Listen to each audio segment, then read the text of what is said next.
The year is 1989. Japan's favorite copywriter turned game designer Shigesato Itoi just released his passion project to the world, a JRPG by the peculiar name of Mother.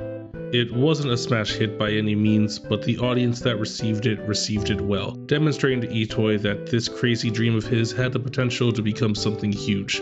While his first attempt was met with middling success, Itoi knew that with some more effort and care, he could elevate his ideas from being met as a cult classic into something that boasted more mainstream appeal. And so he got to work on developing a sequel, Mother 2. The good news is that Mother 2 had a brand new team of talented developers working on it. Perhaps most notable among the new additions to the team was Tsunekazu Ishihara, who had worked on a few titles for Nintendo but was currently involved in the planning of a new game that was recently pitched, the game he would become most known for, Pokemon. In just a few years, Ishihara would produce and release the series' debut titles Pokemon Red and Green before eventually becoming president of the Pokemon franchise. The man's resume is stacked, but before those major accolades were added to it, he was part of Itoi's company, Ape Inc. Bolstered by the support of such talent, Itoi felt optimistic about the direction Mother 2 was headed in, but nobody could have expected the brutal development process that was ahead of them. Several years of hard work and numerous threats of cancellation later, Mother 2 was still far from being ready to release. Itoi turned to his new friend/mentor/Mario creator Shigeru Miyamoto, who recommended someone to help facilitate the game's development. That man was Satoru Iwata. If you don't know Iwata, he's kinda that dude in Nintendo's history working on the likes of Mario, Kirby, Zelda, Metroid, Pokemon, Smash Bros, you name it. And he would go on to become the 4th president of Nintendo. But at this particular moment in time, he was taking on the task of saving the development of Mother 2. After observing the state of the game, Iwata presented Itoi with two options. The first was to continue developing the game from its current point. If they did that, they could have it finished in another 2 years. The other option was to scrap the current project altogether and restart from scratch. That, of course, sounds like a terrible option as it would mean sacrificing years of work, but Iwata assured Itoi that if they went down that route, he could have the game finished in just 6 months. Itoi was nervous at the prospect of sacrificing everything, but he trusted Iwata and agreed to restart the development of Mother 2, and this was the best decision he could have made. You see, Mother 2's biggest obstacle in development was programming, which just so happened to be Iwata's specialty. With a few key implementations to the development process, Iwata had ramped up productivity to levels the team had never experienced before. And just as he promised to Itoi, the game was complete 6 months later, and on August 27, 1994, Mother 2 was released for the Super Famicom in Japan. But the work wasn't done just yet. The game still needed to be translated to English for an American release. The team realized that since Mother 1 was never actually released in the West, suddenly receiving Mother 2 would probably be a bit jarring. So they decided to give it a new title in America. On June 5, 1995, the US was introduced to EarthBound. Sadly though, it wasn't met with much success, only selling about 140,000 copies, just half of what was achieved in Japan. There are probably a lot of factors contributing to EarthBound's low sales in America, such as the game reportedly having a higher price, and the fact that role-playing games hadn't really caught on in American culture yet. But the most cited reason for the game flopping is due to the horrible marketing campaign that went into it. Since the game is pretty weird and out there, they decided that the marketing should be equally weird and out there, but their idea of weird marketing was juvenile toilet humor. They apparently had scratch and sniff stickers with scents like stale pizza and farts. This of course led to the now infamous tagline they implemented, "This game stinks." Oh brother, this game stinks! As someone who works in marketing, I really don't know how you could drop the ball harder than this. So despite Itoi's wishes for EarthBound to transcend beyond cult classic status, that is exactly where it found itself. It's certainly much more well known than Mother ever was, but I would say it's still one of the lesser known franchises in the grand scheme of Nintendo's vast catalog. Still, the game's appeal was enough for the game's main character, Ness, to receive a spot in the original Super Smash Bros., which is probably how most people, myself included, know about the game. As someone who mains Ness in Smash, but knew next to nothing about the game he originally comes from, I've been on a journey to play through the Mother series. So I played EarthBound, and today I'd like to share my thoughts on the game with you. And believe me, I have a lot of thoughts to share. For better or worse, this is the ultimate retrospective analysis of EarthBound.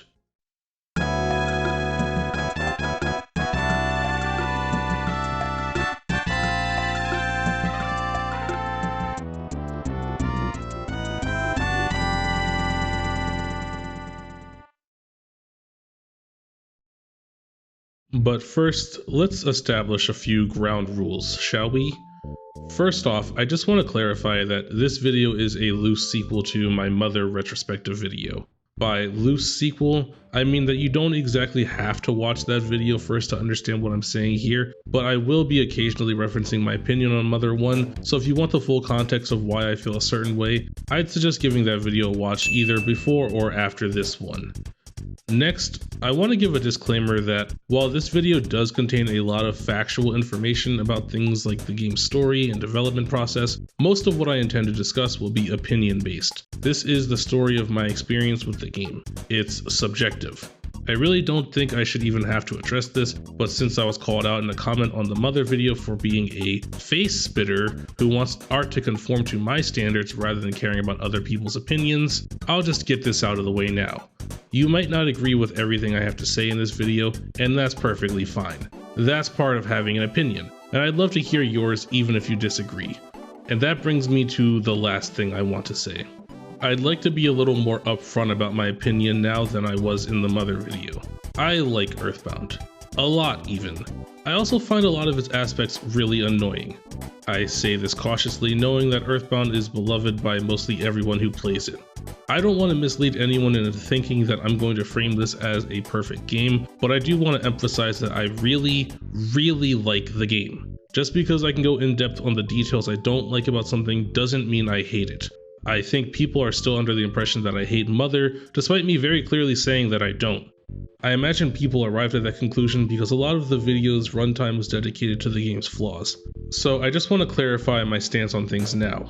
Generally speaking, it's easy to say good things about something, especially when that thing is well liked, because no one's looking for you to rationalize those thoughts if they already like it too. It requires much more detail and effort to effectively criticize something, since people will naturally want to contest those points more, especially if the criticism is towards something they're a fan of. So if I spend more time with the aspects I dislike than I do with the ones I like, it's not because I hate the game. Those are just the topics where I think I need to explain myself the most. So now that we're all on the same page, let's go ahead and dive into things.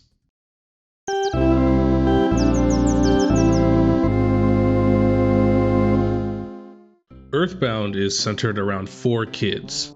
Ness, who I've already mentioned, is the main protagonist of the game. With him being another classic Nintendo silent protagonist, there's not a whole lot I can say about him in terms of his personality. He likes baseball, his favorite food is steak, he seems to have a good relationship with his parents and sister. These are the main defining traits of the character, but perhaps most important of all, Ness is a selfless guy, willing to lend a helping hand to those around him. Paula is a friendly and compassionate girl who works at her parents' preschool. All the kids have good things to say about her. She's religious, I assume she likes to cook since her weapon of choice is a frying pan, and she's really skilled with PSI, even being able to communicate with others telepathically from long distances. Jeff is an intelligent, practical, and calculated kid with a knack for science and craftsmanship. He tinkers and repairs items in his spare time. And finally, there's Pooh, who comes from royalty, acting as the prince in his homeland. He's very focused and dedicated to mastering his abilities to become a capable king someday. Together, these 4 kids embark on a great journey. Our story begins with Ness in a fictional country meant to parody the United States, aptly named Eagle Land. In the middle of the night, Ness is suddenly awoken by the sound of a meteor crashing into the earth in his hometown, Onet. He goes to investigate the crash site where he runs into his obnoxious neighbor Pokey. The cops on the scene send the boys back home. After laying back down, Ness is woken up once again, this time to the sound of Pokey banging on his door. Pokey's brother Picky has gone missing and he wants help finding him, so the boys return to the crash site where they locate Picky. Before they leave, a psychic bug from the future calling himself Buzz appears before Ness. He warns Ness of Giagis. That's right, he's back. I've been told that it's apparently pronounced Gygas or Gygas or maybe Gigas. I'm still not entirely sure how to say this guy's name. I'm just gonna stick with Gigas for consistency's sake. But anyway, Gigas is back and seeking world domination. And apparently in the future he succeeds at this. Buzz went back in time to seek out the ones who can defeat Gigas before it's too late, and he tells Ness that he is the chosen one. But before Ness can defeat Gigas, he needs to become stronger by seeking out 8 sanctuaries, each of which holds a melody.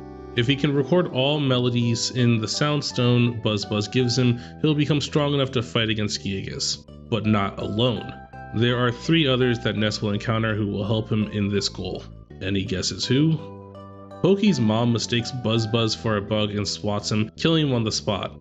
And I just watched Buzz Buzz take down a Starman Jr. outside a second ago with no problem. So in terms of power scaling, does this mean Pokey's mom is stronger than a space soldier? Anyway, Ness sets out on his journey and even manages to secure the first melody on his own.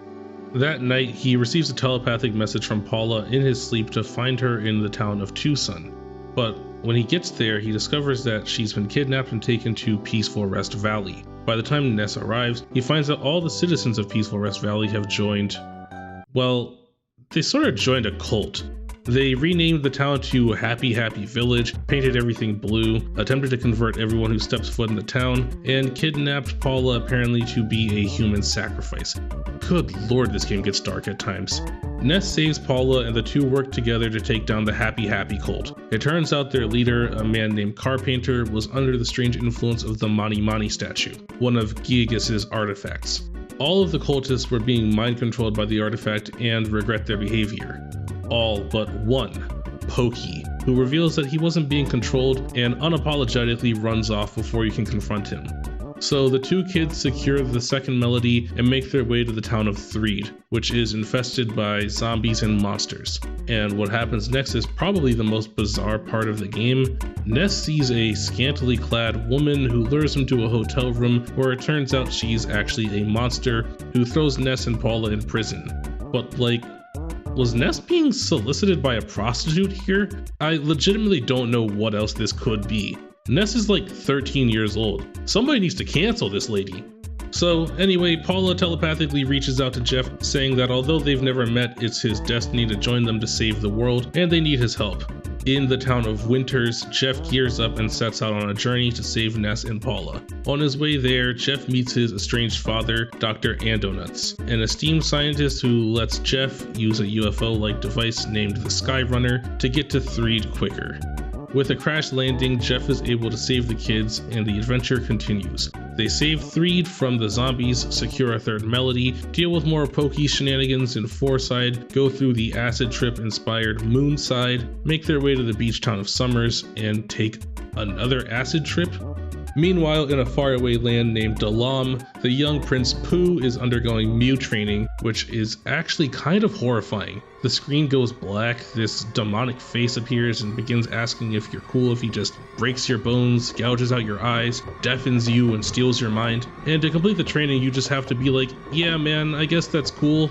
Really weird change of pace in an otherwise pretty lighthearted game, but somehow Pooh survives the training and Dalam's elders advise him to seek out Ness to aid him in his quest. Pooh teleports to Summers and joins the team. Together, the kids trek through the deserts of Scaraba, the boggy swamp in the deep darkness, the secret world of Tenda Village, and the dinosaur-infested Lost Underworld, uncovering the rest of the 8 melodies along the way. After unlocking all 8 melodies, Ness is transported to Magicant, a world within his inner psyche. Before he can return to the real world, Ness must find and confront his nightmare, an embodiment of all his negativity, doubts, fears, insecurities, and hate. He succeeds in taking down the nightmare, and in doing so, the power of the 8 sanctuaries is now fully uninhibited. Ness becomes incredibly powerful before returning to the real world. While the kids have been traveling, Dr. Andonuts and Apple Kid, a young inventor Ness met back in Tucson, have been researching time travel, creating the Phase Distorter, a machine capable of leaping through time. They discover that Gigas is launching his attack on the world from the past. To stop him, the kids would need to use the Phase Distorter to fight him there. But Andonuts warns them that time traveling would likely destroy them in their human form, so he tells them that he'll need to transfer their soul to robots. And he's not sure if this process is reversible, but regardless, the kids agree to this, believing that saving the world is bigger than any of their individual lives. So they board the Phase Distorter and head to the past. When they find Gigas, he's joined by none other than Pokey, who has sealed Gigas into what he calls the Devil's Machine.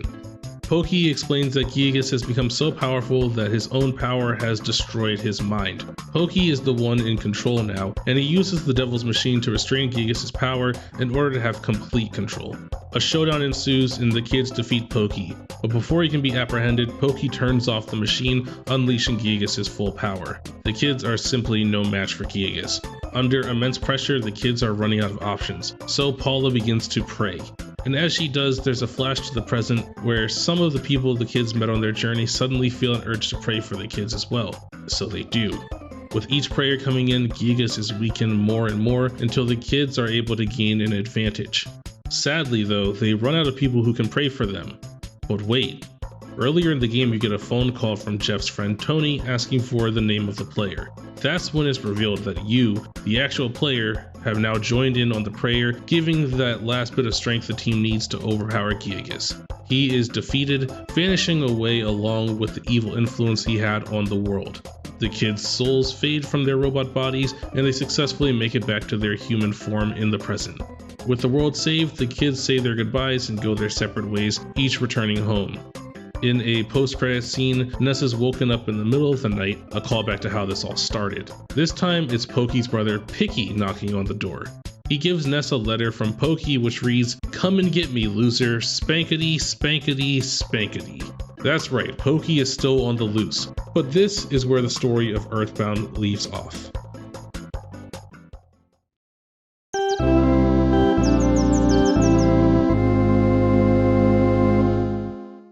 EarthBound, in many ways, feels like less of a sequel to Mother and more of a reboot. It is truly the dream eToy once had, remastered. Take the game's protagonist, for example. You may have already noticed that despite me really trying to say new things about each of them, they are pretty much just carbon copies of the characters we had in Mother. Ness is just an updated Ninten. Every aspect of his design is exactly the same. The red and blue hat, the yellow and blue shirt, the love of baseball. Even his name is just an update since Ninten was a reference to the Nintendo Entertainment System, and Ness is an anagram of SNES, the Super Nintendo Entertainment System. Paula is very much just Anna again, Jeff is definitely a reimagined Lloyd, and Pooh, well, I'll give Pooh a pass. He is admittedly quite different in design from Teddy, but considering you don't get Pooh or Teddy for that matter until late in the game, a lot of EarthBound's runtime is spent exclusively with weird clones of the trio you spend the majority of Mother's runtime with. The storyline, while much more layered this time around, is still the same at its core. An evil alien named Gigas is corrupting the world, and it's up to 4 kids to go out on an adventure to defeat him. But first, they need to secure 8 melodies. Sure, there's a lot more added in between this time around, but you can't convince me this isn't the same exact plot. Even the music of the game features remastered editions of songs from Mother. Youngtown's theme is now used for Paula's theme.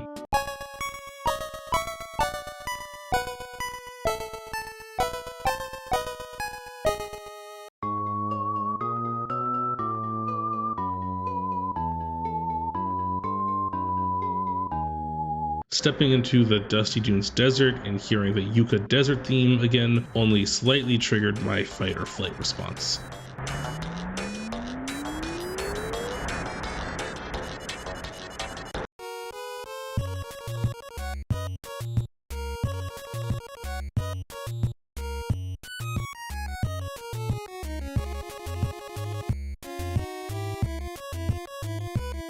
The snowman theme is now the snowman theme.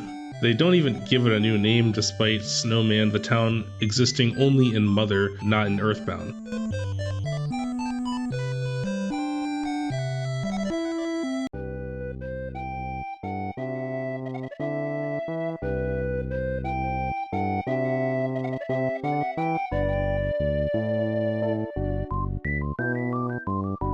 Honestly, it was nice to hear improved renditions of these classics. What I'm trying to say is that no matter how you slice it, EarthBound is just Mother with a shiny new coat of paint.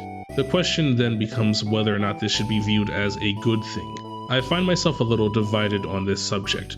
On one hand, I can appreciate this approach to the game. Mother had a lot of flaws, so receiving a fresh coat of paint is a very welcome addition, especially considering Mother wasn't released in the West.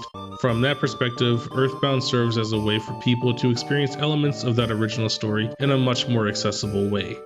On the other hand, this approach feels a little unfair to Mother. I don't agree with the notion of releasing a sequel that essentially renders its predecessor obsolete. And I know that new releases, generally speaking, should make for a better, more polished experience, which would in theory render what came before it obsolete from a gameplay perspective, but the dynamic between Mother and EarthBound feels like it goes a step beyond this. At least when other franchises do this, they'll usually extend the courtesy of letting the canonical events of the original remain both relevant and intact. Now, I'm not saying that Mother's plot is no longer canon, but it holds no bearing on the world of EarthBound in any significant way. Nobody mentions the name Ninten despite the kid literally saving the world. To my knowledge, the only character who carries over from the original is Giagus, but is this even the same Giagus we knew before? He certainly looks different, and yeah, we travel to Magicant in both games, but these versions of Magicant are clearly not the same. So if the story of Ninten and his friends carries no weight moving forward, then what was the point of it? Why was there a post-credits scene at the end of Mother if the sequel doesn't do anything with this? EarthBound, whether intentionally or not, feels like an attempt to cut ties and start fresh, thereby erasing Mother's legacy in the process. I'm not saying that EarthBound shouldn't pull inspiration from Mother in any way, I just wish there was more cooperation between the two games. Okay, now that I've made that point, I gotta say, that fresh coat of paint, it's really freaking shiny. I mean, EarthBound took almost every issue I had with Mother and improved on it in ways I wouldn't have anticipated. One of my biggest complaints with the original was the absurd enemy spawn rate, which has you getting into battles every couple steps you took. EarthBound's solution to this was to completely redesign the enemy encounter system. Entering a battle is no longer determined by random chance with each step. Now enemies appear in the overworld. When you get near them, they'll run towards you, and if they catch you, a battle ensues. This accomplishes a few things. For starters, it means that you can predict when a battle is about to begin, allowing you to take any necessary precautions such as healing before taking on a tough opponent. It also means that with the right pathing, you can avoid clusters of enemies altogether. This can be difficult to pull off, and often you'll have no choice but to fight your way through, but it is refreshing having some say in what battles you partake in. You're even able to manipulate areas by walking out of the room and re-entering until you get a room with less enemies. Similarly, if you walk away from where you saw an enemy and walk back, there's a chance for them to despawn or walk somewhere else, granting you safe passage. Your inventory, which previously only held 8 items, is now boosted to hold 14, and each team member has a separate inventory, which gives another subtle bonus to EarthBound, which Mother didn't have. That's because in Mother, you only ever have 3 party members on your team at a time. But since all 4 members of the team are together in EarthBound, it means that the total inventory capacity has expanded from 24 to 56 in between games. In contrast to the complete lack of direction Mother gives the player, EarthBound is a breath of fresh air. No longer is the map polluted by useless winding paths and dead ends. Now it's usually pretty clear which way you should be going. And if you go the wrong way, there will usually be an item to compensate you for your effort. It also helps that there's much less backtracking in this game, letting you stay on an advancing path of progression. PSI Teleport is now learned through a required storyline event, unlike in Mother where it was completely possible to miss it altogether. NPCs are no longer a waste of time because they actually offer surprisingly valuable information. To put this point into perspective, I compiled a list of all the information I was able to gather just from interacting with NPCs in Onet, the first town of the game, and it includes the following.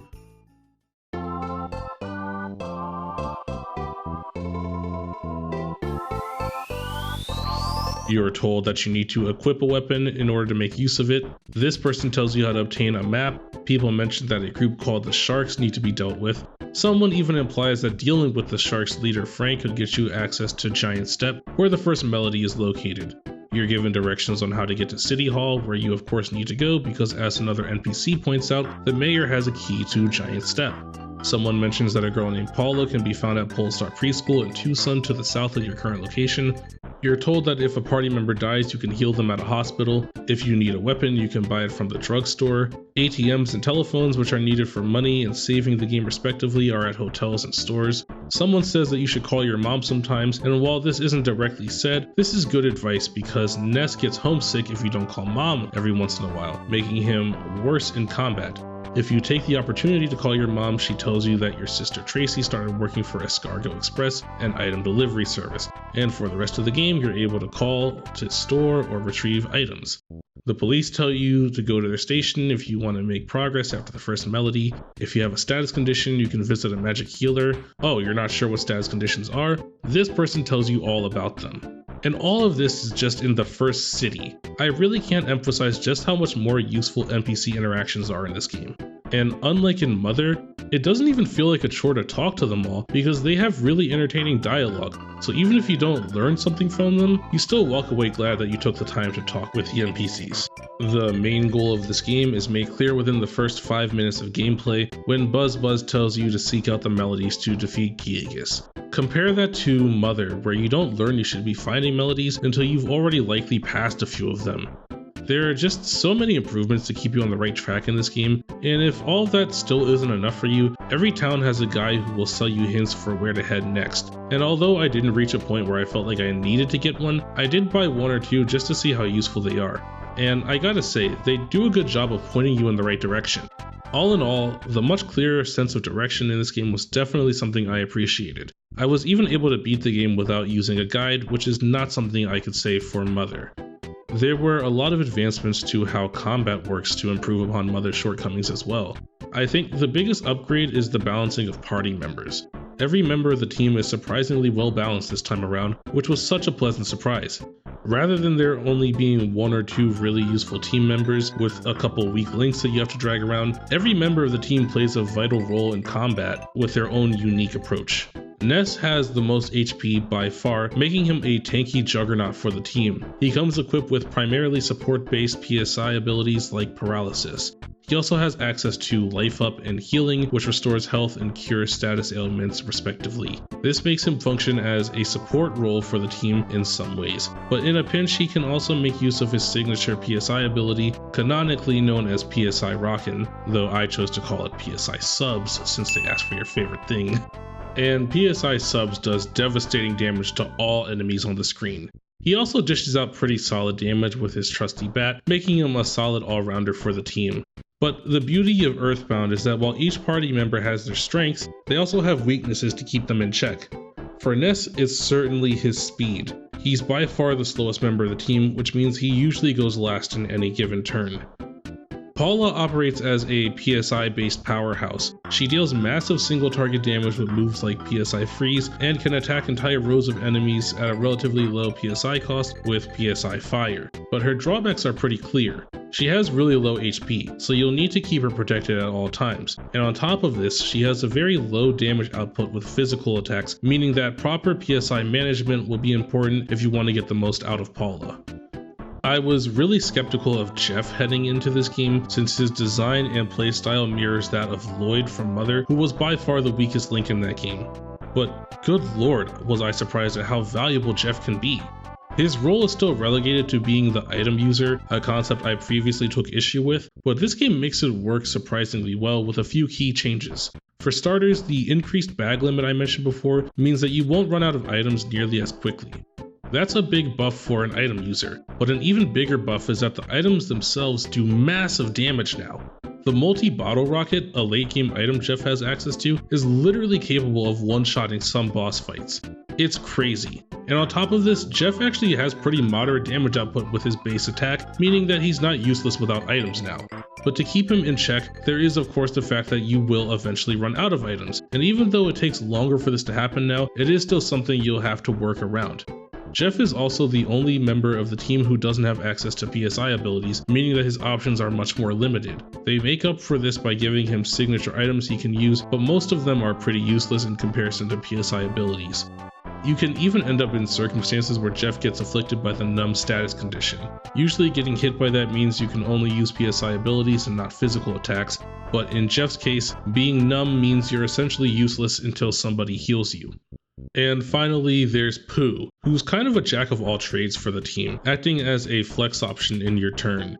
He also has access to Life Up, allowing him to act as a secondary healer to Ness, but he also comes with access to PSI Freeze, which lets him deal high damage like Paula. In fact, he's the only one who learns PSI Starstorm, which is basically just a nuke button. Pooh has a lot going for him, but he's kept in check in a few ways. For starters, he has less PP than Paula, so spamming abilities won't have as much longevity to it. Being from a different country, Pooh isn't accustomed to Western food, which is the main source of healing outside of PSI Life Up, meaning that you can only heal him with food from his homeland of Dalam. He's also only able to equip very specific items. one of which is the most rare item in the game. So Pooh's full power is restrained on most playthroughs unless you have insane luck. So as you can see, each party member is relatively powerful in this game. And on top of all of this, everyone has their own unique abilities to make use of in specific scenarios too. Paula has an ability to pray, which creates a random effect in the battle. It could be as useful as reviving a dead team member, or as detrimental as causing everyone in the battle, allies included, to fall asleep. This makes it a pretty risky option to use, so it should be used sparingly, but if you're ever backed into a corner, praying just might save the day. Jeff has a spy ability which lets him check out the enemy, identifying their weaknesses in the process and stealing any items they might have. Pooh has the ability Mirror, which lets him transform into an enemy, taking on their abilities. All of these can be really useful under the right circumstances. The main point here though is that everybody plays an important role for the team, and only by learning how to use each member efficiently will you be able to overcome some of the tougher fights in the game. A small change that I can really appreciate is that a PSI ability menu was added to the game where you can see what abilities you've learned and what they all do. This made me much more willing to use PSI in battle since I knew when it was the right time to go for a particular ability. I also found that for the most part, grinding was no longer necessary in this game because EarthBound handles level scaling much better. One of the main reasons grinding was such an issue in Mother is because new party members arrived at level 1, which meant they didn't scale to the enemies of the area. In EarthBound, party members do still arrive at level 1, but this is handled in such a great way. The solution is actually unique to each character. Paula, as I mentioned, is a glass cannon, meaning that while she has low health, she is capable of outputting a ton of damage. This is true even when she first joins the team. At level 1, she can already deal damage equal to, if not greater than Ness. The only downside is that enemies will be able to kill her really easily. This accomplishes two things. One, it makes it so that even though she's a new party member, she can hold her own in a fight.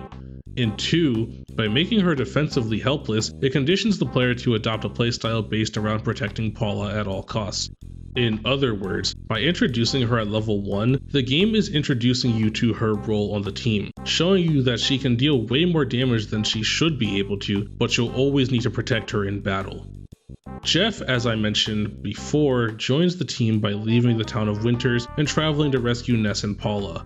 At this point, the game does something really cool and lets you play as Jeff instead of Ness. I really appreciate this section. It feels like a nice change of pace and scenery, and the enemies around Winters are back to being at a low level. It really feels like Jeff is setting out on his own journey, and by the time you reach 3, you've already fought enough enemies to catch up to a solid level where you can hold your own in combat. By making you go through a section of the game with the character who can't use PSI, the game makes you get comfortable relying on items instead, teaching you how to make the most out of Jeff's strengths. And lastly, there's Pooh. In a way, he's sort of the exception because he actually starts at level 15, which then becomes level 18 after going through Mew training. Pooh's approach sort of feels like a mix of what they did for Paula and Jeff. Like Jeff, you get to play as Pooh for a little bit and see a future location while learning more about his unique abilities. But on the other hand, Pooh is still at a comparatively low level when joining the team, but is really powerful nonetheless, much like how Paula was first introduced. The game really solved this issue in such a creative way. I was very impressed. Finally, the game fixed one last thing I took issue with in Mother, that being the final fight with Giagus. My issue with the fight before was that you don't even really have a fight because you can't damage him and instead have to use the melodies through a new sing option on the combat menu that was never available to the player before the specific moment where you needed it. In EarthBound, you have an actual fight. Really, you have two. First, you need to take down Pokey, but once he turns off the Devil's Machine and unleashes Giagus' full power, you need to fight against him as well. And this fight is actually surprisingly tough. Giagus does massive damage with his attacks, but only after you've damaged him enough are you introduced to a third phase of the fight. This is the part of the fight where the kids have exhausted their options. They're backed into a corner, probably running low on resources. Pokey tells them that they can call out for help all they want, but no one's gonna save them now. But as I said, when you're backed into a corner, praying might just save the day. The section plays out exactly like singing in Mother, but it doesn't bother me nearly as much. Unlike Sing, Pray was an option for most of the game. It's something you can do in battle as soon as you get Paula. And yeah, it functions very differently in this fight, but Pokey does nudge you in the direction of using this since you're out of options. It's also an interesting challenge when you consider that Paula is the only one who can do this. If she dies and you're unable to revive her, you lose. I know there's no cutscenes in the game, but I can just picture the kids in a struggle with Ness, Jeff, and Pooh doing their best to protect Paula, who is their last resort, with the intense music complementing it all. Special shout out to the track Pokey Means Business. Pokey had no business going this hard in the paint, but this fight was a massive step up from how it was handled in Mother. Overall, I would say that EarthBound does a lot to capitalize on the ideas that Mother established and elevates them to the next level. It's as if EarthBound is building off of the blueprint Mother laid out, and I have a deep appreciation for all that went into making this work. Even though I don't like how much EarthBound robs Mother of having its own identity, with everything I've described here, I would say that EarthBound acting as a reboot is sort of a net positive.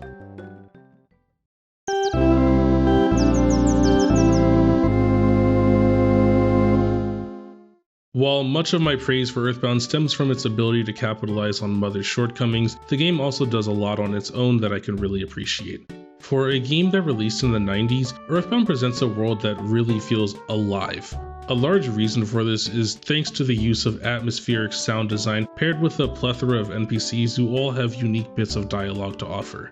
Let's take, for example, the opening minutes of the game. When the police are investigating the meteor crash site, the game plays police sirens in the background. When Pokey comes to knock on your door, the game doesn't just tell you that he's obnoxiously knocking in the middle of the night, it shows you by including it as a soundbite. These are subtle inclusions, but they do a lot to connect the player with the journey they're on. The game's supporting cast is really memorable and entertaining. You got the likes of Apple Kid and Orange Kid, two young inventors. I found their dynamic really entertaining. Everybody in Tucson loves Orange Kid and talks him up like he's a prodigy who's achieved celebrity status, while people say Apple Kid is just some disgusting slob. But it's actually Apple Kid who gives you all the helpful gadgets on your adventure. It's comical just how specific his inventions are to your current circumstances. You just found a giant pencil-shaped statue that's blocking your way, and suddenly you receive a phone call from Apple Kid, who conveniently just invented the pencil eraser, an item capable of erasing pencil-shaped statues. There's an outbreak of zombies? Boom, zombie paper, which acts as a glue trap for zombies only. You just met a lady who will only help you if she gets to try yogurt that has the flavor of trout? Bam! The yogurt dispenser, which is currently only capable of producing one flavor. Any guesses which one that is? Compare that to Orange Kid, who requests an investment in his business from you and provides you with the Superma, short for the Super Orange Machine. You're led to believe that this will come in handy, especially since you paid good money for it. But when you actually use it, the machine just sings Ode to Orange Kid and promptly self-destructs. It's so goofy, but this is a good bit. The fact that everybody talked up Orange Kid just for him to be useless, while the social outcast Apple Kid is actually the important one, subverts expectations in a really funny way. There's Saturn Valley, home to the Mr. Saturns, who all speak in jumbled nonsense but remain iconic nonetheless. Even their font looks jumbled, and as a quick fun fact, Itoy himself invented this font, basing it on his young daughter's handwriting at the time. Then you have the Runaway Five, a band parodying the Blues Brothers of all things. They always find themselves in crippling debt and rely on Ness and the gang to bail them out. And what about Brick Road, aka Dungeon Man, the man who dreams of one day becoming a literal dungeon people can travel through? And as absurd as that sounds, wouldn't you know it, he actually goes and becomes a dungeon. You got Dr. Andonuts, Venus, the guy who takes your picture everywhere and tells you to say fuzzy pickles, the freaking Bubble Monkey. There's no end to the amount of memorable side characters, each one wackier and zanier than the last. Even the villains are memorable. Gigas is just this incomprehensible force of pure hatred. Through the whole game, you can only really understand him through seeing the evil influence he has on others. When you finally reach him, he's this barely recognizable, ghastly apparition assaulting you in ways you can't even grasp. There is no character here, which is especially terrifying because it means that there is no reasoning with him. There's no appealing to morality or decency or anything really, because all that Gigas ever was is no more. It's just you against an unsettling force that thoughtlessly perpetuates malice. It's haunting. I really didn't expect something so creepy in a Nintendo game, and yet it's so tonally different to the rest of the game that it leaves a lasting impact on the player. Anybody who fought Gigas remembers fighting Gigas, and I think that's what you want in a fight with the final villain. In complete contrast, you have Pokey as a secondary antagonist, who despite representing a completely different approach to character design, is equally compelling as a villain. He's your obnoxious neighbor, and although it isn't entirely clear whether the dynamic between him and Ness at the start of the game is one of friendship or one of reluctant acquaintanceship, what is clear is that Ness feels duty-bound to save him from aligning himself with evil. He would probably feel a need to save anyone from this fate, but this obligation is likely amplified by the history the two kids share. Even if Pokey is awful to be around, Ness is still determined to bring him back. Something I always find myself wondering about is Pokey's motivations. They're left rather vague, and I think this is intentional. It could have simply started with Pokey being under Gigas' mind-altering powers, but there's definitely a chance that Pokey is acting this way on his own volition. That would certainly be a reasonable conclusion to arrive at when he reveals that he had become the one controlling Gigas by the end, especially considering that he seems to be acting nefariously even after Gigas has been defeated. Both of these villains have a surprising amount of depth to them, and I can appreciate that. If you couldn't tell by now, EarthBound is so strange, and I love that about it. It never takes itself too seriously, which leads to some genuinely hilarious gameplay with too many iconic quotes to count. There's the cave where you have to fight 5 moles, each of which proclaims themselves to be the 3rd strongest mole. There's the part where Applegate has to give you the zombie paper, which he does by ordering a pizza delivery and tasking the delivery man with instructions of finding some kid named Ness and giving him the paper. The dude is so confused and decides to just give it to the first kid he sees and tells him to play along. And of course that kid just so happens to be Ness. Then in the midst of this zombie outbreak, you got this guy over here panicking in a tent who just goes, "Yeah, they used to call me evil, but these zombies are much more scary. I left my wife and kids at home to escape to this tent. That's how scary the zombies are." Like, bro, what? Go take care of your family. And I don't know if it's just me, but I also find the Stoic Club to be one of the funniest places in the game. I took enough philosophy classes in college to recognize the humor in a group of elitists pretentiously discussing philosophical issues and talking down to the player, a literal child, for not engaging in the discussion. Like, my dude's just in the corner going, "Didactically speaking, seminal evidence seems to explicate the fact that your repudiation of entropy supports my theory of space-time synthesis. Of this I am irrefutably confident."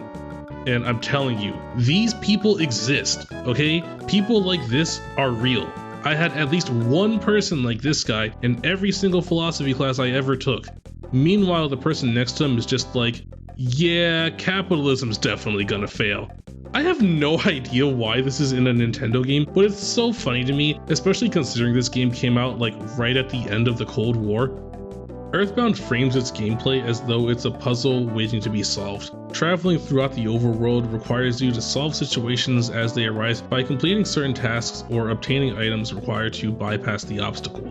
The game nudges you in the right direction so that you're always within reach of the puzzle solution without it being immediately obvious. I think part of what makes this puzzle solving tangible yet rewarding is through the game's reliance on foreshadowing. Often, an NPC will allude to something that has significance later in the game, such as when Jeff's classmate ponders about the secrets to be found underneath Stonehenge. As it turns out, later in the game the team needs to go underneath Stonehenge where they uncover a secret base ran by Gigas' minions. Foreshadowing is also done through showing the player something rather than directly telling them. I want to give an example of how NPC foreshadowing is used to help solve one of my favorite overworld puzzles, the Ghost Tunnel. After the events in Tucson, Ness and Paula want to get to the town of Threed. However, to get there they need to travel through this tunnel. The problem is that the tunnel is filled with ghosts.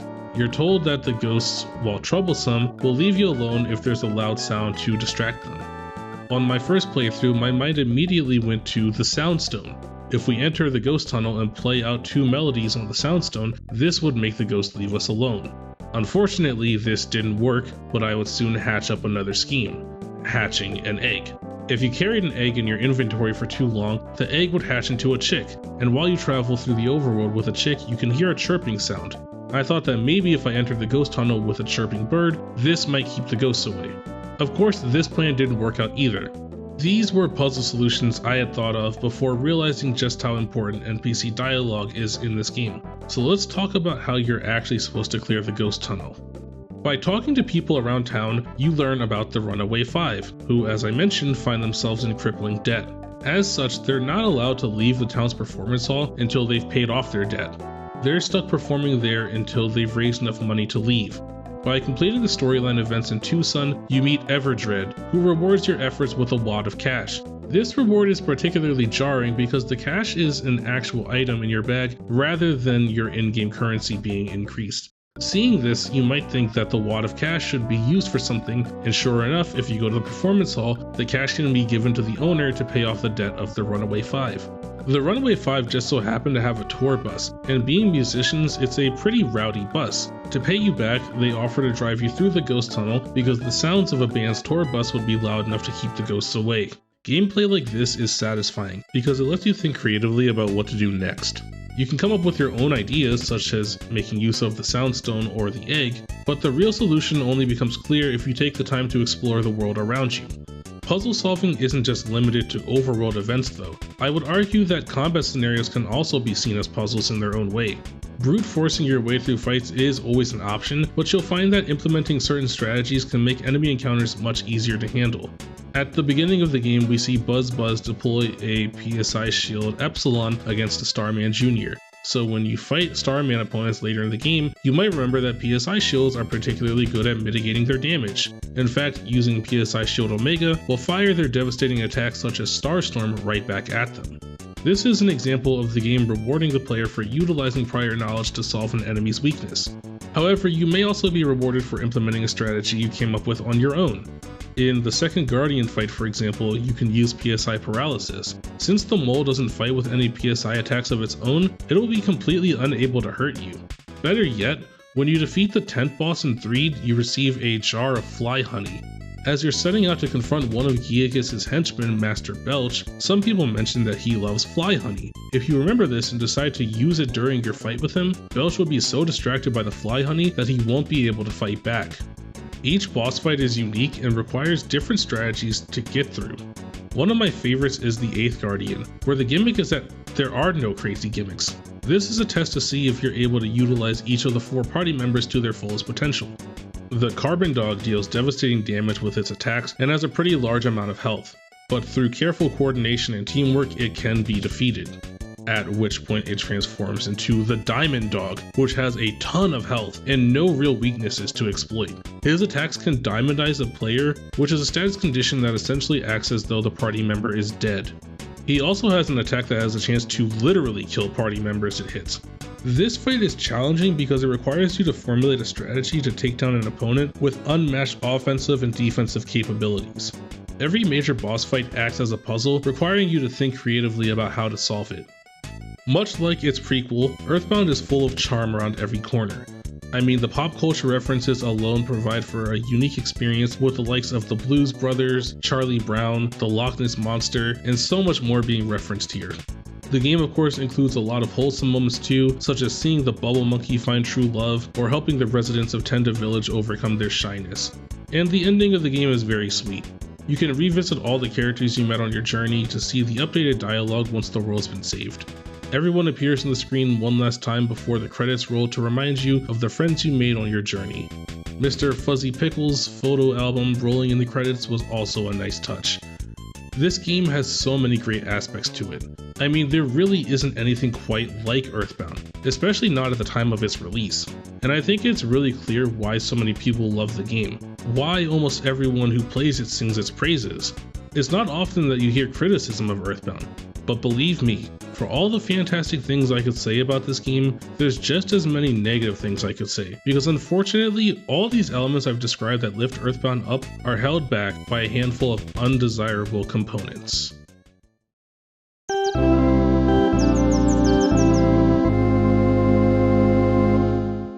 You know, I didn't just play EarthBound the one time. I actually played the game twice. After the first playthrough, I didn't really know what to think. There were so many amazing qualities I could point to, and yet, once the credits rolled, the thing I felt more than anything was relief. I was relieved that I could be done with the game. Despite the game having so many amazing qualities, something about it rubbed me the wrong way. Something slowly but surely chipped away at my patience until I was left with a sour taste in my mouth whenever I thought about EarthBound. And the worst part about this is that for the life of me, I couldn't explain why. The first things that came to my mind when I thought about the game were all the great things I've shared so far, so I had no idea why I felt this way. That's why I gave the game a second playthrough, to see if I could identify where my frustrations stemmed from. I suppose starting with the first thing that stuck out as a little annoying would make the most sense, but I feel like some of the first complaints that came to mind are also some of the pettiest ones, so please stick with me here. I promise I have much more valid issues to discuss beyond this, but you can think of the first few points I make as the sort of honorable mentions section of the complaints. With that being said, the character limit for names is weirdly concise. 5 characters for a name feels so limiting. In Mother, you at least get 6, and yeah, I get it. Oh, big whoop, one more character, who cares? Well, one character, when it comes to naming your characters, can make a world of difference. In fact, it's the reason why I wasn't able to name the characters after my friend group like I did in Mother, and instead opted to use the default character names. Sketch would have been reduced to Skek. If you want to name the 4 main characters after you and your friends, you better hope the whole crew has names 5 characters or shorter, like John or Mike. We don't want any Andrews around here. I think allowing the player to imagine themselves in the role of the main character was Itoi's intention with the inclusion of character naming, so it's disappointing that there are such harsh restrictions in place here, especially considering the freaking dog gets 6 characters for his name. Are you kidding me? Now, something that I have a lot of praise for is the music and sound design EarthBound has to offer. However, I do find a lot of it to be a little off-putting. This is because the game leans a little too heavily into the weird vibe it tries to embody.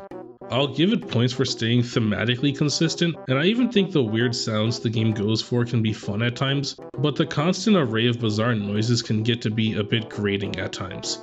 This is obviously subjective, and it's probably my hottest take of the video, but I'd like to rationalize my point a little bit. First off, I don't want to pretend like EarthBound doesn't offer a plethora of fantastic music.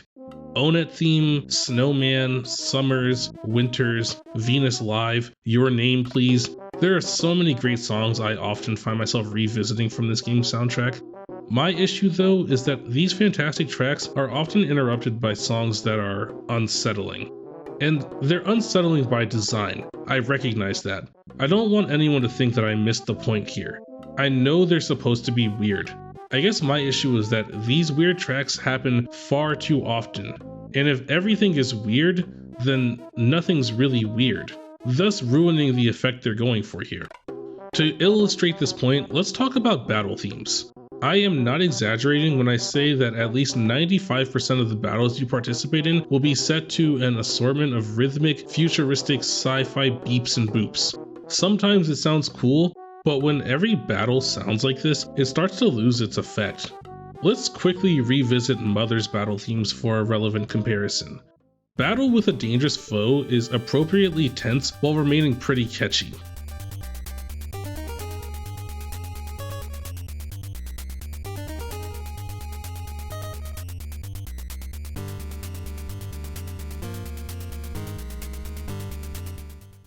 Battle with a flippant foe, on the other hand, is much more lighthearted to convey the, well, flippant nature of your opponent.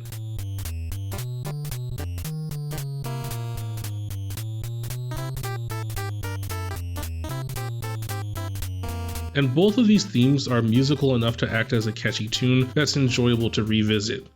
But what happens if every battle is set to an assortment of strange sounds? Look no further than one of the game's most common tracks, Battle Against a Weird Opponent.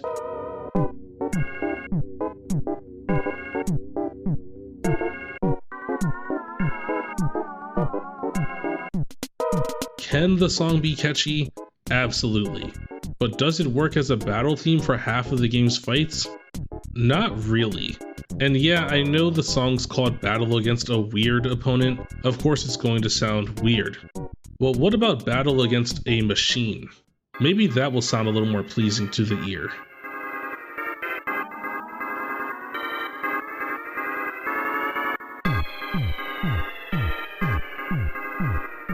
No? Battle against an unsettling opponent?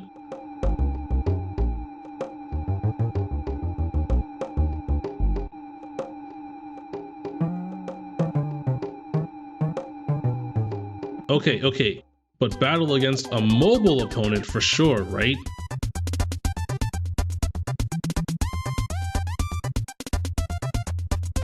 Still no? I mean, for Christ's sake, listen to Battle Against Belch, the track accompanying a literal boss fight.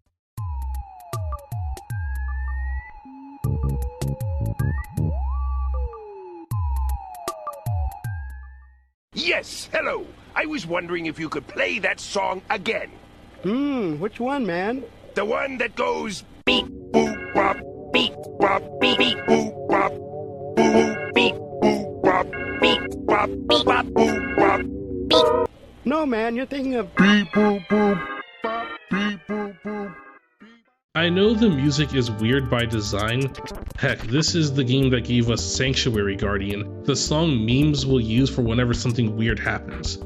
That doesn't mean that the gimmick doesn't get old at times. Like I said, if every fight is like this, then it's not really weird anymore. At that point, it's just an assortment of noise with diminishing returns. Now, I'm not saying that none of these songs are enjoyable. In fact, I enjoy sections of almost all of them. I just don't think that they work as battle themes where you repeatedly have to listen to them. I think this game would benefit from having a normal battle theme where you occasionally get to experience the weird ones. That would make it more noteworthy when they play while providing a better listening experience to the player. Along these lines, there are several points of the game where rather than having a background song playing, there's just ambient noise. And I think this does a lot to establish the tone of the area you're in. It just makes the overall OST a bit overcrowded by noise. I'm a big OST guy because I love music and I love video games. Video game OSTs combine two of my passions, so I often find myself listening through entire soundtracks to appreciate the style. EarthBound is not an OST I revisit often. At least not in its entirety, because listening to the full OST means you'll have to sit through tracks that were clearly meant to only serve as background noise placeholders like this.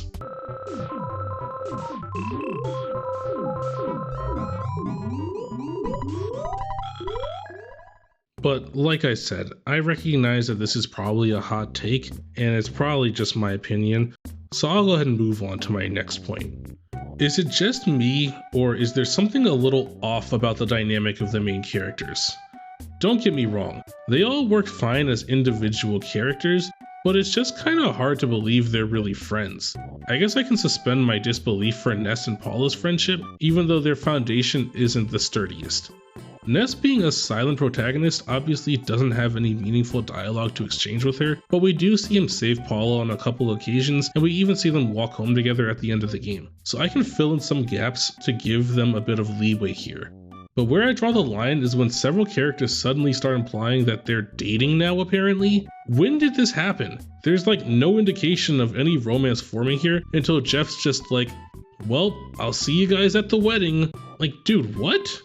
Speaking of Jeff, he only really joins the team because he heard Paula's voice tell him to, but he has zero interactions with the other characters to establish any sort of friendship. And Pooh only joins the team because the elders of Dalam tell him he has to. He seeks out Ness by their command, never really even acknowledges Paula or Jeff, and even refers to himself as Ness's servant. This is all a little eyebrow raising, and it feels like we somehow took a step back from Mother. In that game, Lloyd is literally only on the journey so he can hang out with his newly made friend Ninten. Teddy joins because he grows respect for Ninten through their fight, and he has an arc with Lloyd where Teddy tells him to stay behind looking out for his safety, only for Lloyd to show up and save him in the end. Anna and Ninten get their relationship too, and while I thought this one was pretty forced and randomly thrown in as well, at least they have the scene where they dance together and say they like each other, rather than other characters just suddenly telling me this is a thing. And I'm not saying Mother was the best at this either, but at least they can blame their shortcomings on hardware limitations. EarthBound had every advantage here by being released for the SNES, and the game has a lot of content and dialogue to offer. It's a shame that none of it was used to develop its main characters in any meaningful way, especially considering the whole point of EarthBound is to experience the journey of four friends. I'm not saying that the plot of EarthBound is bad or anything like that, but it's clear that the intention was more so focused on the idea of making memories with your friends. If they don't even feel like friends though, then what's the point?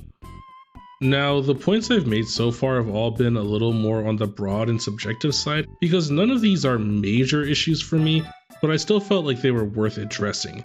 From here on out, I want to dive into the issues that actually led to a worse gameplay experience for me. When it comes to game design, generally speaking, I think an important consideration for any developer should be quality of life for the player. When I say quality of life, I'm referring to design choices that are meant to facilitate the player's experience without necessarily changing core gameplay aspects. Playing a game as it's intended should be as painless as possible. Pain points in the context of quality of life doesn't exactly mean general difficulty, but rather they refer to obstacles that needlessly interrupt or complicate the flow of gameplay. For example, imagine if an RPG was designed so that if you wanted to save the game, you had to do so by walking all the way back home and sleeping in your bed. This design choice doesn't necessarily make the game more difficult, it just makes it more annoying to play. A quality of life improvement here would be adding in the ability to save from the pause menu. This makes the core gameplay loop more satisfying for the player without changing the core experience.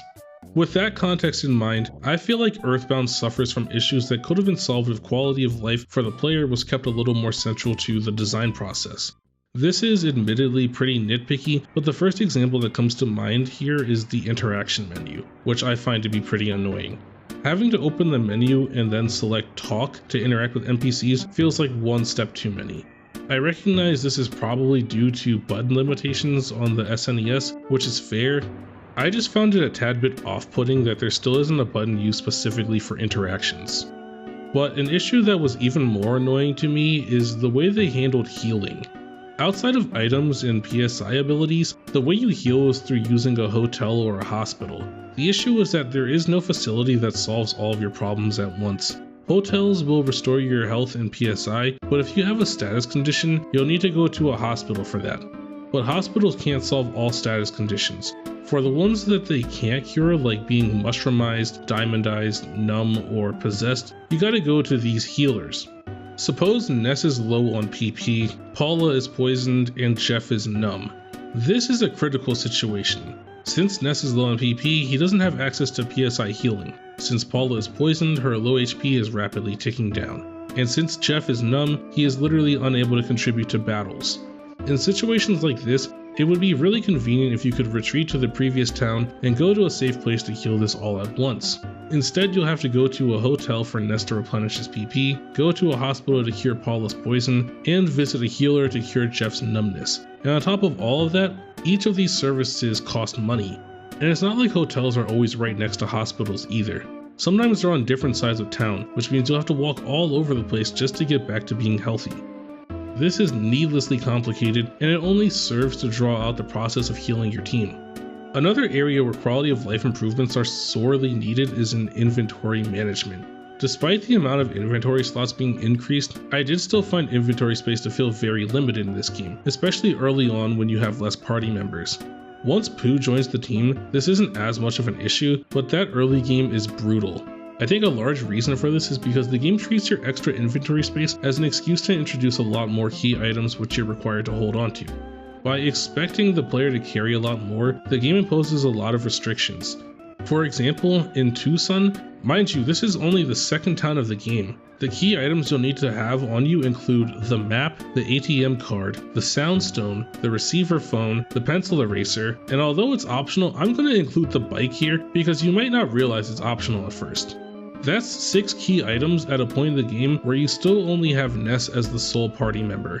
All of a sudden, that fresh 14 slot inventory is practically relegated right back to the 8 that Mother offered.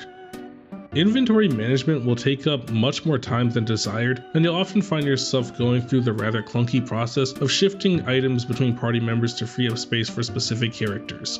In EarthBound's defense, it does let the player leverage the use of an item inventory storage system in the form of Escargot Express. At any telephone, the player can call the delivery service and they will send an employee out to meet you, where they will either take some unwanted items and hold onto them for you, or they can bring you any requested items that you had already stored with them. This system on paper sounds really useful, but was designed to be way more annoying than it needed to be. I'd be lying if I said Escargot Express wasn't useful. You will find yourself making use of their service at many points throughout your playthrough. However, the limitations of their service are made apparent to the player quite early on. You might think the act of calling Escargot Express sounds pretty simple.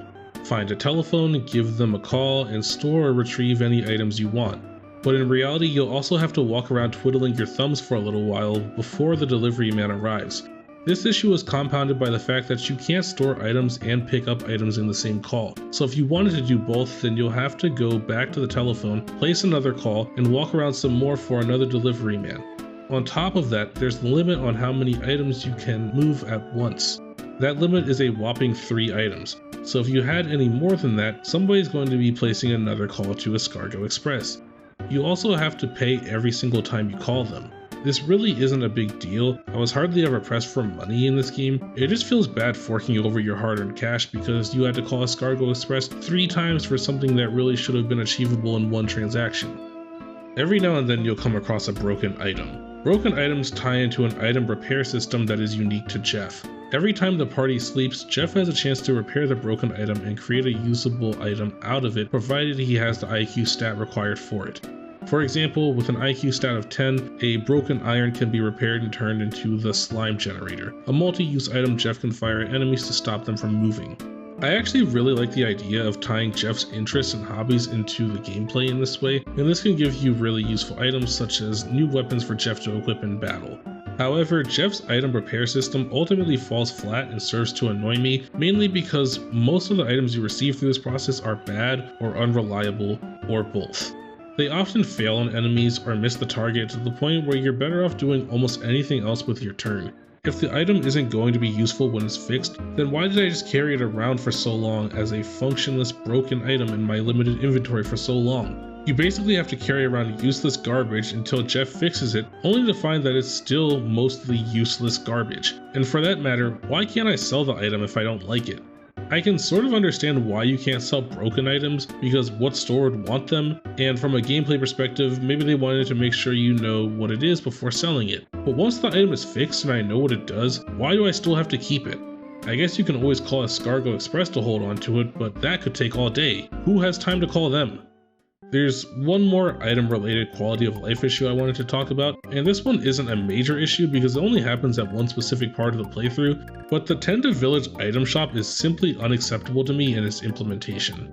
The shopkeeper lures you in by showing you what he has for sale, and your eye will immediately go to the Hall of Fame bat, an item that sounds like the ultimate weapon for our baseball bat-wielding hero Ness. But the shopkeeper tells you he only accepts payments through the form of Horns of Life. The Horn of Life is an item you can only buy at one specific place, Saturn Valley. It costs a hefty $1,780 for each Horn of Life.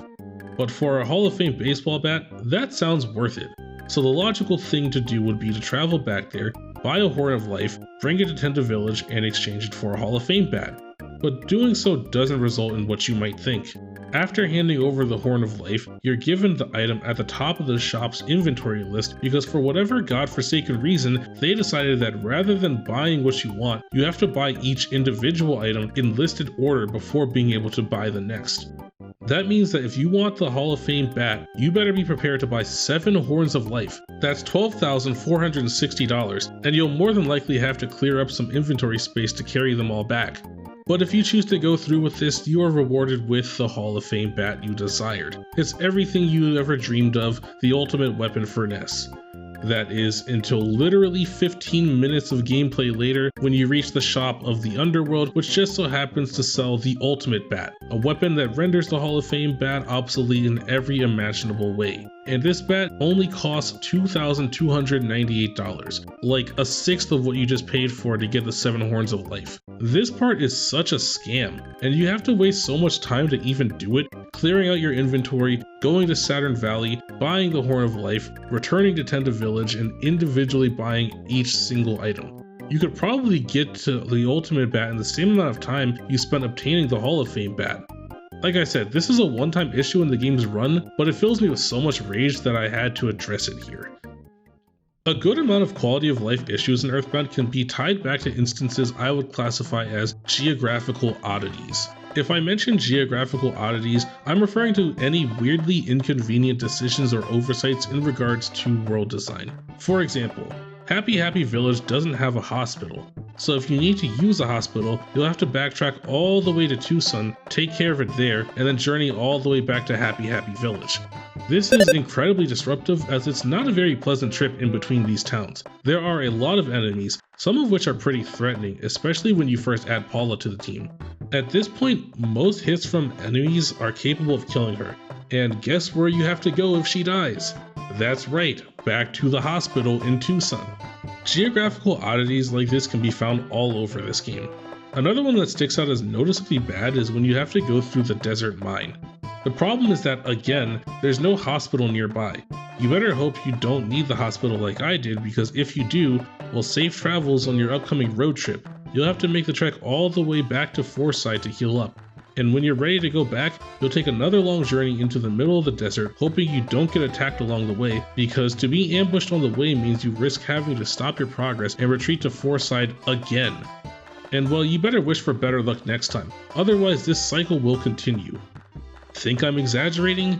No, the desert is full of powerful enemies, so I literally had to go back to the Forsyth Hospital almost 3 times in a row just for trying to get back to the mine. Now, credit where credit's due, there is a house where you can restore HP next to the mine, but remember, not all healing facilities can cure you of all of your issues, which is why there's still a need for that hospital in Forsyth.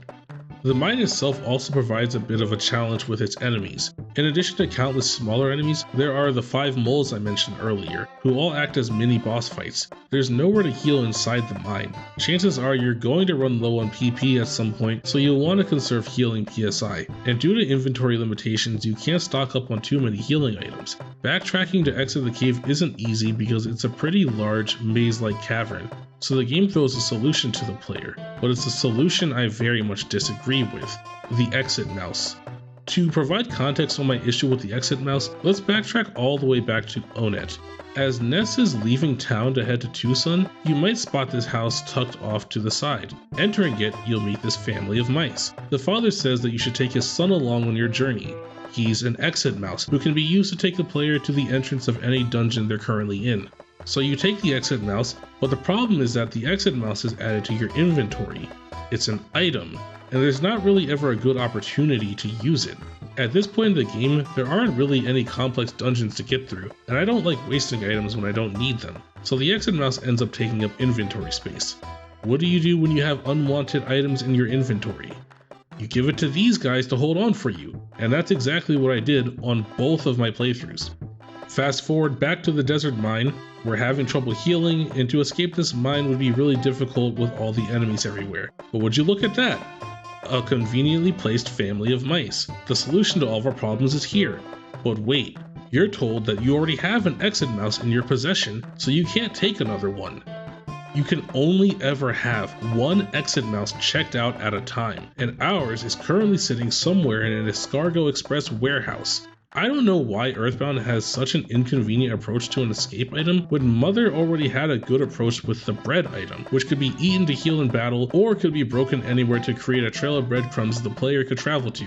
Plus, every character could have their own breadcrumb trail, meaning you could have multiple checkpoints to warp to. And this wasn't just limited to your current dungeon. If bread was in EarthBound, you could use it to get from the mine all the way to Forsyth and back. Exit mouse feels like an infinitely worse version of what Mother already had. Geographical oddities aren't all necessarily about the distance between points or lack of buildings though. One issue I take with the game is the lack of safe areas within town borders. I'm a firm believer that games should offer safe zones where you can get some sort of reprieve from the constant pressure of enemy encounters. It's a bit much to grind through a route full of enemies just to get attacked when you step foot in a new city. Towns and cities should ideally be off limits to enemies. However, I can recognize that banning enemies from towns would cause a sort of disconnect with the story. We're told that Gigas' influence is running rampant through society. An effective way to demonstrate that to the player would be by having civilians in each town who are corrupted and behave like enemies. I will give them credit for this, but it's still a little frustrating from a gameplay perspective. So I'd propose the following solution. Why not dedicate certain parts of town to be the shadier zones where the corrupted people reside? You could maybe say that the regular civilians banded together and pushed the evil civilians to this side of town, or maybe it's the result of the regular civilians fleeing to a different area, but by zoning off these areas, you can still have the presence of enemies within towns be felt while offering the players safe, battle-free paths to keep to while healing. As the game currently stands, it's entirely possible to get ambushed at any location. I literally got spawn camped outside of a hotel. This makes no sense. I went to the hotel to heal from battle just to literally get thrown right back into the heat of battle upon taking a step outside of the building. This should never happen. So if you see repeatedly throughout a game that the designers don't have the strongest grasp on geographical placement, you might start to wonder about the larger implications of this for the overall game. What happens if we trust the same people who struggle with geographical oddities when designing towns to design the entire game? The answer is pacing issues, a problem that EarthBound very much suffers from. Melodies 5 through 7 can quite literally be obtained within the span of 25 minutes, at which point there's nothing stopping you from immediately going to get the 8th melody as well. That means the entire second half of Melodies is crammed together. I don't know if this is the result of the first half of the game dragging for too long, or the second half of the game being rushed, but it sort of feels like a combination of the two. You really don't get to spend as much time in some of the areas as I'd like to in the late game, but in the moment, I actually feel alright with this because it feels like the game's runtime is already going on for so long, mostly due to the long stretch that encompasses the first 4 melodies. Thus, the frustrating pace of the game feels largely due to an uneven distribution of geographically significant locations. Now, I want to take a second to say that everything I've mentioned so far, the nitpicks, the weird sound design, the flawed character dynamics, the quality of life issues, the geographical oddities, all of it I can forgive. All of these things did detract from my enjoyment of the game in one way or another, but I wouldn't say any of these issues necessarily ruined my experience with EarthBound. Sure, I'd like for them all to be changed in some way, but I don't consider any of what I mentioned to be EarthBound's biggest flaw. I'll remind you that the goal of my second playthrough was to determine what underlying issue soured the experience of my first playthrough.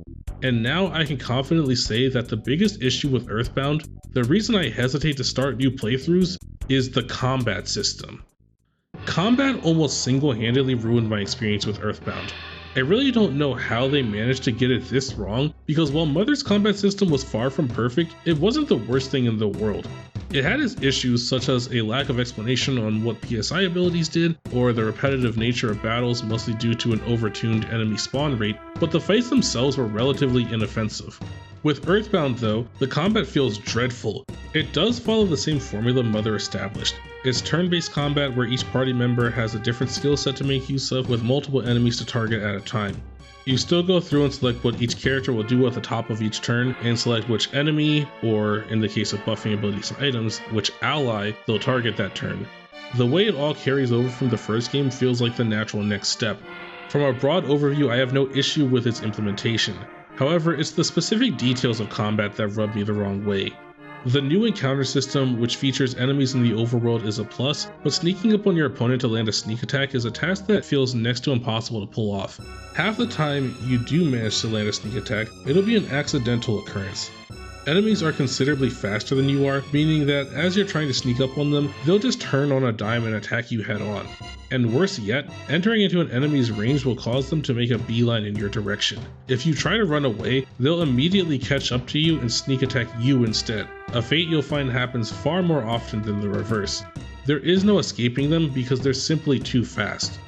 Now is a good time to mention a new item EarthBound introduced, the Skip Sandwich.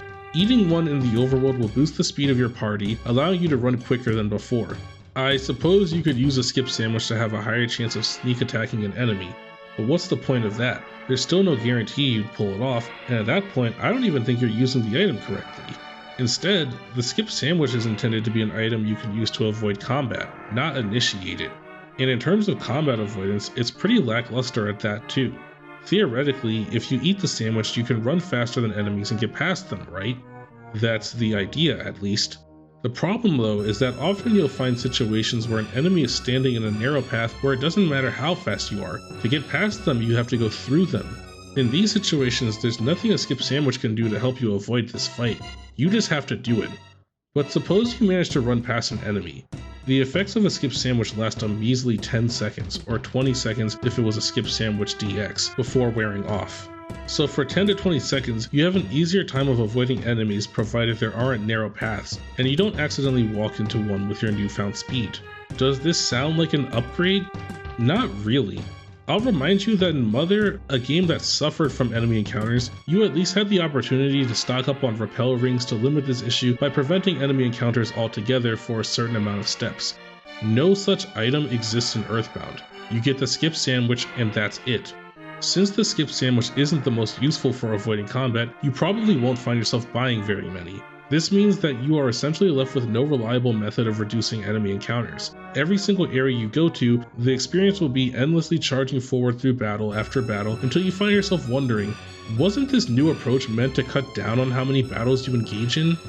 Despite being designed to cut down on the overabundant enemies Mother's random encounter system had, you'll find that EarthBound suffers from having too many enemy encounters. It might be less than Mother offered, but this time you have no way to avoid them, and in a way that almost feels worse. Alongside enemies in the overworld, another new combat mechanic EarthBound introduces is the rolling HP meter. When you take damage, rather than losing a set amount of HP all at once, you instead watch your health slowly dwindle down. This might not sound like much of a difference. Whether you lose 80 HP now or lose 80 HP over the course of the next 10 seconds, you're still losing the health, so who really cares, right? Well, the difference between the two approaches is that with a rolling HP meter, you can intervene to disrupt this loss of health. Let's say Paula is hit by an attack that should kill her. She's essentially now on a death timer. But if you can get back to your next turn and act quickly, you can heal her before she dies. I actually find the rolling health system to be really cool, but its implementation comes with a few issues to consider. For one, it's pretty clear that the scaling of this wasn't very well thought out. At low levels, this function is nearly impossible to ever take advantage of. This is because health will deplete at the same rate regardless of what level you are, so when you're level 10, health will simply drop too quickly for you to use this new system to your advantage. However, at level 50, well, now it's pretty usable. In a way, I do like the idea of this system becoming more and more usable as you level up. It comes with a sense that your group of friends are becoming tougher and tougher, slowly growing to become more capable of staying strong in the face of danger. But it just sucks that you can't properly utilize this new system until the latter half of the game, especially when you consider again that the second half of the game goes by much quicker than the first. The other, perhaps larger issue with this new system is that it carries with it the implication that you will need to rely on this new system for survival. What do I mean by this?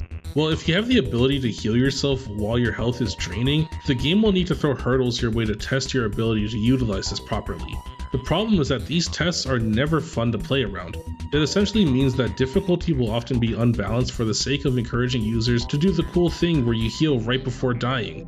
But if multiple enemies in an area do this, it becomes really grating. Take for example the enemy trees, who upon dying in battle will explode, dealing massive damage to every single party member. The game's justification for including such an annoying enemy is that, well, the explosion happens at the end of battle. So since it's a rolling HP meter, all you have to do is click through a few dialogue boxes and then you'll stop losing health. But that doesn't mean it's fun to repeatedly have your HP bar nuked just because. Sometimes this test is more along the lines of giving enemies absurdly powerful attacks so that you'll have to struggle to keep your party members alive when they get hit. This feels terrible every single time it happens, because what you gotta remember is that there are 4 party members, and the potential for even more enemies.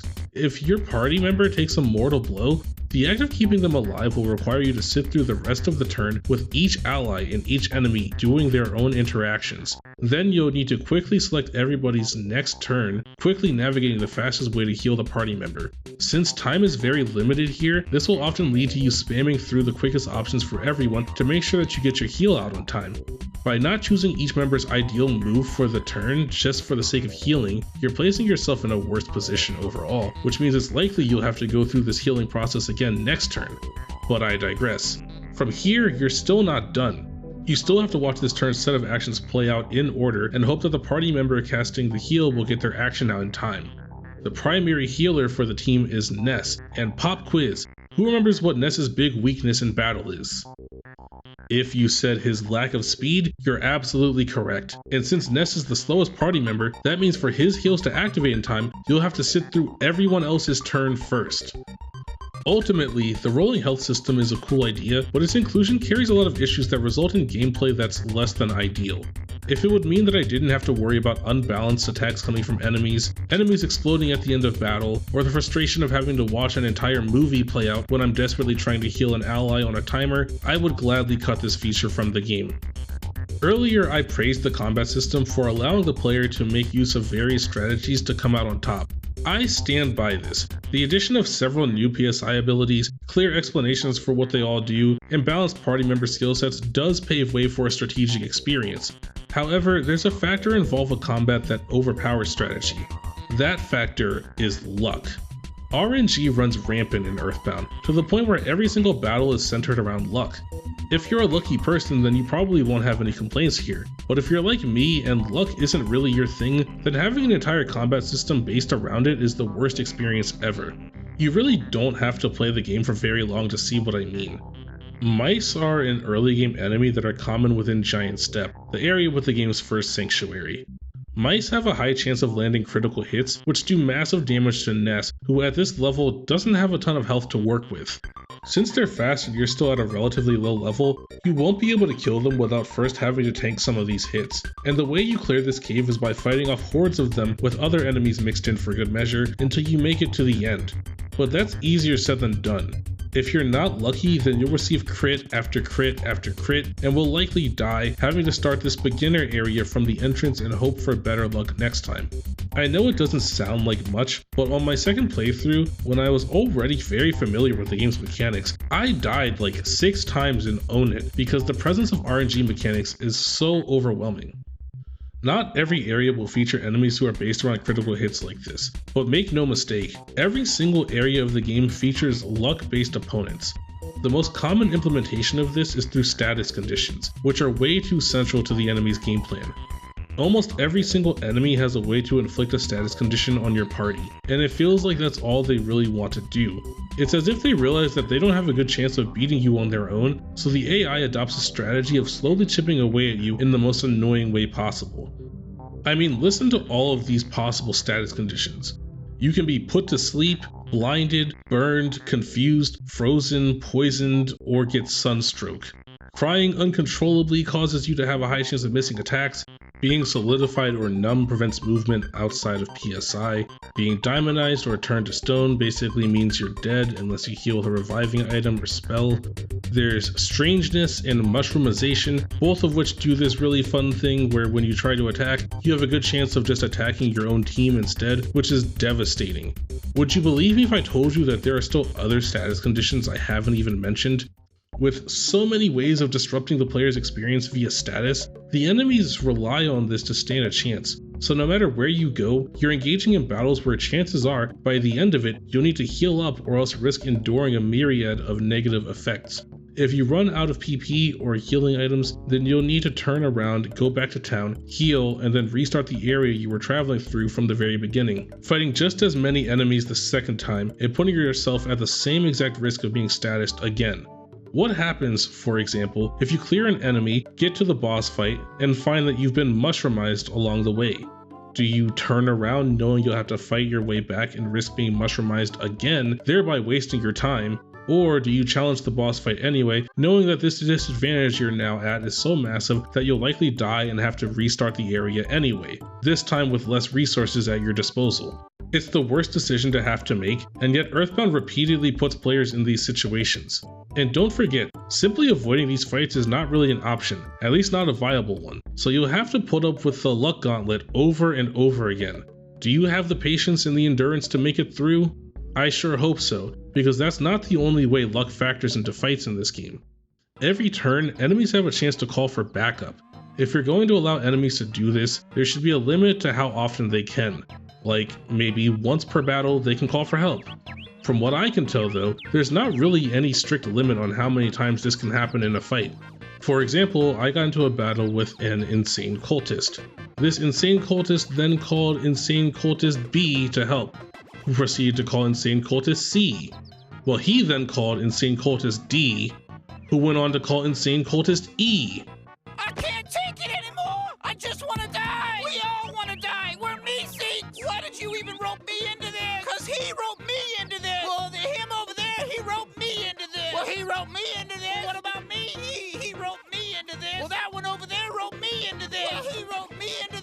A fight that started with one enemy slowly worked its way up to 5.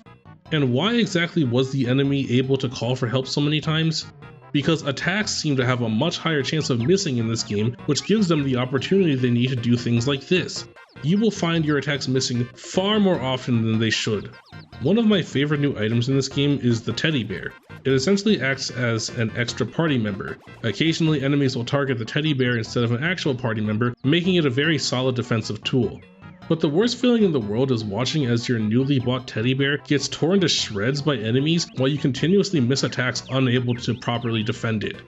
And as you probably piece together, if you miss your attacks, that means enemies have another opportunity to inflict status conditions on you. Okay everyone, gather around for story time. I'd like to share an experience I had in my first playthrough. Remember Master Belch? Well, sometime later in the game, he returns as the new remastered Master Barf. In the fight against him, I had Jeff use his spy ability to figure out his weaknesses. By spying, Jeff was able to steal a new item for me to use, the Casey Bat. I was really excited about this, thinking that I had just discovered something most people would miss by not spying. I excitedly looked to see the stats of this new weapon and saw that it was a massive upgrade in damage over the bat I was currently using. In fact, the Casey Bat was better than anything the next few stores had to offer too, so I didn't buy any new bats moving forward. Why would I when I had already acquired the most powerful bat the game had to offer? To establish a little context, EarthBound does this thing at the shops where if a new item is better than the one you currently have equipped, the screen will flash when you hover over it in the menu, indicating that you should consider buying it. Since the Casey Bat was so strong, none of these bats would flash in the store, so I continued on just using the Casey Bat. At a certain point, I noticed something though. Ness sure seems to be missing a lot. Like, way too much. It got to the point where in battles, I would start strategizing with it in mind that Ness was probably going to miss his attacks, and I started wondering, did I do something wrong along the way? I continued forward, and when I reached Magic Hand, I panicked a little bit because I had to play through a section with only Ness, who at this point I consider to be the obvious weak link of the team for his offensive potential. If Ness is unable to hit enemies, how am I supposed to clear this area? But I figured that like all other things, this boiled down to RNG, and with good luck I should be able to make it through. But no, miss after miss after miss after miss until eventually something snapped. It took having only Ness in the party to see just how often he missed attacks, and I knew something could not be right. I decided to look up some more information about the Casey Bat, and oh boy, what do you know? The Casey Bat is the strongest bat in the game, but it has a 75% chance to miss. There's this poem called Casey at the Bat. If you haven't read it, it's about a baseball player named Casey who's a little overconfident. Everyone expects him to hit a home run to win the game, but instead, despite his overconfidence, he strikes out, missing his swing and costing the team the game. The Casey Bat is an homage to this. I get the reference. It's a good reference, but it's also such a cruel joke to play on the player. And I know that if you read the bat's description, it mentions that there's a high chance to miss, but at this stage of the game, you're conditioned not to read the description of most items, especially not new bats, because they don't usually have any special effects. This is sort of a one-off situation. You only look to see if the screen flashes to see if it has higher power. In a game where RNG already has such an overwhelming presence, the last thing you should ever introduce is the Casey Bat. But they did, and a large section of my first journey through EarthBound was completely ruined. I thought this story was unique to me. After all, the Casey Bat was an item I obtained by spying, so not everyone goes through this. But no, it turns out that everyone gets the Casey Bat for defeating Master Barf, and a lot of other people have complained about similar experiences. I am not alone in this. The Casey Bat is an evil prank that has ruined several playthroughs. There are two other ways that luck plays a major role in battle, those being speed and damage rolls. Speed as a stat is used to determine who attacks first during battles. The higher your speed, the more likely you are to go first. However, speed isn't exactly guaranteed. In my experience, speed is more of a suggested order rather than a guaranteed outcome. According to the EarthBound Wiki, if two characters are close to each other in terms of speed, the character who goes first is decided randomly. This makes strategizing so annoying. There's no consistency to the order of turns. As for damage rolls, It's possible for the same attack to do completely different amounts of damage on different turns. The range of damage an attack can do is known as a damage roll. In this game, rolls seem to vary wildly. The same attack can sometimes do as much as double the damage on one turn as it did on another, making it really difficult to predict what your attack is going to do. If you can't reliably predict your damage output or the order of turns, strategizing in battle is made unnecessarily difficult. Now you see what I mean when I say that strategy takes a back seat in Earthbound's combat system, letting luck be the predominant factor in determining how a battle will go. The combat is flawed. I cannot emphasize this enough. And the worst part is that all of these issues have a weird sort of collaboration to them. Each separate issue is bigger than itself because they all blend together and cooperate in unexpected ways in order to overwhelm the player with a wave of perfectly synergistic awfulness. Take for example the Stonehenge base. This is one of the toughest areas in the game because there's an overabundance of powerful enemies. However, since the base is full of branching narrow paths, you won't be able to run past them here, so you're forced to engage in combat. Here you have a few enemies to worry about. For one, there are mooks, who have an attack where just by looking at you, they can diamondize a member of your party, which again is the same as having that party member die instantly. There's no counterplay to this aside from hoping you get lucky and they go for something else. But if you're like me, it's definitely going to happen. Twice in a row, in fact. Around this point of the game, you start getting Starman super opponents who have shields that reflect your attacks, and reflectors are just dumb in my opinion, because the only way to keep up with enemies at this stage of the game is to let loose with your most powerful PSI abilities like PSI Subs and PSI Starstorm, but reflectors will nullify all of the damage from these attacks and instead send it back at you, likely wiping you out in the process. And there's no clear indication when they have a reflector, you just have to find out through trial and error that they just have this at the start of battle.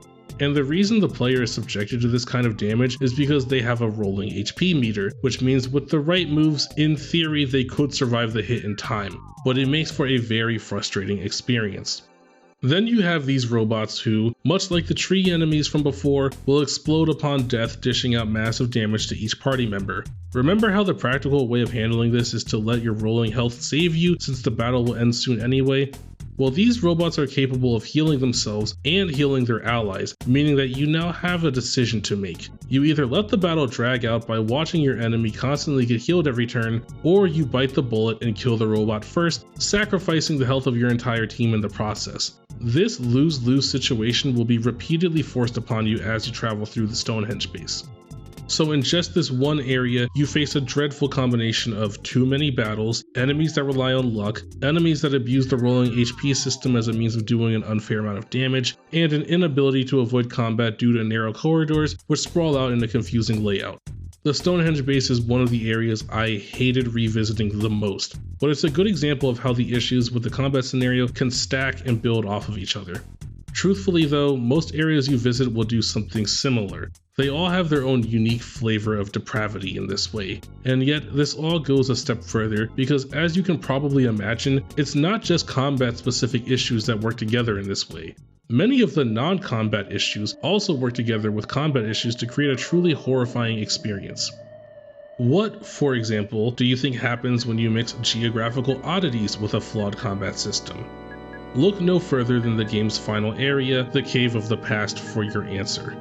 By now you should have a good idea of what kind of combat issues you'll have to put up with, but what about this area is geographically frustrating? Well, the Cave of the Past is a point of no return. Once you enter, there is no leaving until you beat Gigas and come out on top. Where this gets particularly twisted is when you realize that there is no area to buy items here. What this means is that if you don't have sufficient items, you won't be able to go back and buy any more. The road to Gigas is challenging, as you're facing wave after wave of the strongest enemies the game has to throw at you. You will have to burn through several healing items to reach Gigas, and the final fight against him in Pokey is no walk in the park either. In fact, I actually lost the fight on my first playthrough, and that's when I realized just how devastating this area is. If you consumed your items, whether that was on the way to Gigas or in the fight against him, you will be reset to the beginning of the cave without the items you used to get there. At this point, your best bet is to reset the game so you can get your items back and try again. But if you're like me, And by like me, I mean stupid, you'll accidentally save the game, trapping yourself in a cycle of fighting your way back to Gigas, which takes like 20 minutes each time, challenging him without items, dying, and trying again. This can be a vicious cycle, but thankfully I didn't have to spend too much time in it because I actually managed to beat him on the second try. But good lord, this is borderline soft locking the game if you're not careful. And it's surprisingly easy to end up in this situation. All it really takes is losing the final boss fight and deciding to save the game so you keep the levels you earned on your first stab at it. On my second playthrough, I actually lost the Gigas fight again. This time I remembered not to save the game. Character development at its finest. But the reason I lost was entirely RNG based. A few team members had died, but thankfully Ness has a massive amount of HP at this point of the game and it could tank several more hits if you needed him to. I had stocked up on a ton of the best items I could have for this fight, and as I was going to revive my party members, Gigas suddenly went for a move that has a chance to just insta-kill you. And of course, Ness got insta-killed. Despite me having plenty of items that would have gotten me through the fight, I didn't even have the chance to because RNG just decided otherwise. Ironically, the Cave of the Past is a very fitting final location for EarthBound because it successfully ties together a wide array of all of the exasperating qualities you have to endure on your journey. It is the amalgamation of everything I've complained about wrapped into one location. In a way, it succeeds at thematically tying everything together. And what exactly is that theme? I'm going to throw a couple topics out there from what I've mentioned in this section. Let's say the Casey Bat, the Tender Village Shop, and the Stonehenge Base. What do these three things have in common? I would say that the common thread through all of these seemingly different concepts is that they all exist to create what I call artificial difficulty. Many people will say that EarthBound is a difficult game, and I won't exactly contest that, but it only feels difficult because of unnecessary additions that overpower every moment of the game to artificially inflate the difficulty beyond what is natural for it. The Casey Bat tricks players into equipping what they believe to be a powerful weapon while hiding the fine print that clarifies doing so will make you miss most of your swings. Yes, equipping the Casey Bat makes the game harder, but in a very unnecessary way. The Tender Village Shop dupes the players into wasting time and money just to retrieve an item that will become obsolete after about 20 minutes of gameplay. Sure, I would agree that a game actively scamming its players provides difficulty, but again, this is unnecessary to the core gameplay. The Stonehenge base features enemies that have luck-based attacks and cheap shot mechanics such as insta-kill attacks or repeatedly exploding after each fight. This isn't difficulty. Or if it is, it's not difficulty in a fun or creative way because there's nothing that you can do to overcome the situation. Your solution is to try again and again, hoping that things will go better next time.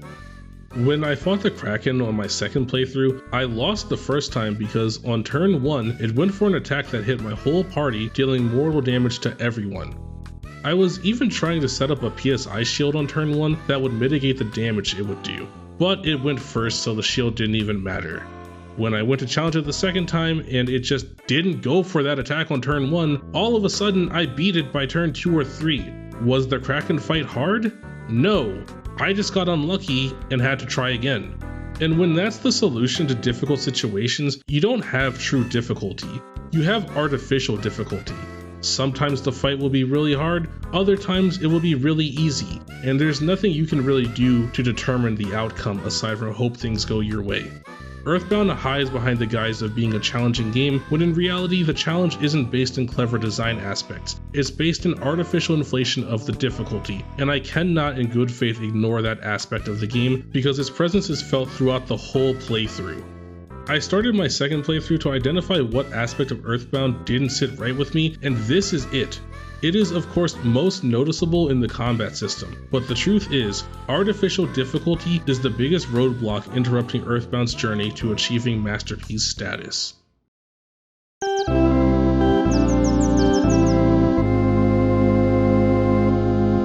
With the lengthy list of advancements EarthBound made, it was truly exceptional and unique in a way you don't often experience.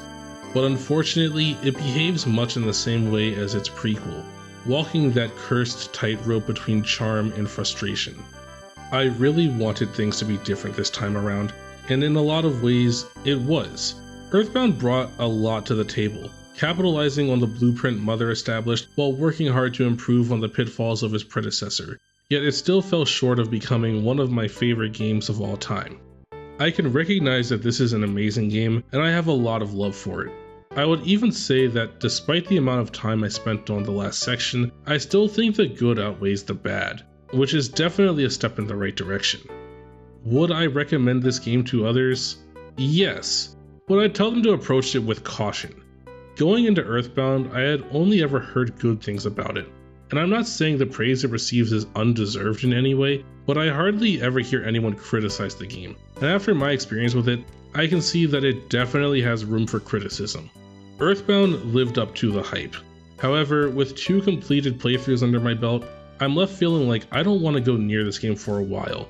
I just sort of want to admire it from a distance for now, because I know that any replay of the game will be turned sour by an abundance of unnecessary additions working to artificially inflate the difficulty. It just feels so exhausting to complete a playthrough of this game because unfortunately the game's worst aspect, that being the combat, takes up so much of the game's runtime. But when I think of EarthBound, I'll always think about the good before the bad. I'll remember the game's unique style. I'll remember the goofy but enjoyable characters. I'll remember the clever dialogue, the wacky references, the distinguishing music, and most of all, I'll remember the care that I can tell was clearly put into crafting an unforgettable journey. Because for better or worse, that's what EarthBound is, an unforgettable journey. And I'm glad it's a journey I got to share with you. As for the future, well, there's one game left to cover in this special little trilogy. I've heard great things about Mother 3. From what I've gathered, it offers some of the most developed plot and characters in the franchise. And as a matter of fact, I've heard that the combat system in particular is the best of the bunch, so I truly cannot wait to dive into that game. And when I do, you can definitely count on me to cover it. I hope you'll join me. But until then, this has been an EarthBound Retrospective.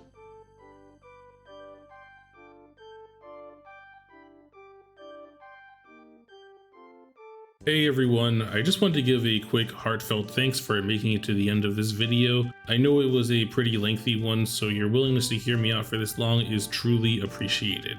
I had a couple quick things I wanted to say, so I figured since you've already been listening to me talk for the better part of the last 2 hours, what's a couple minutes more, right?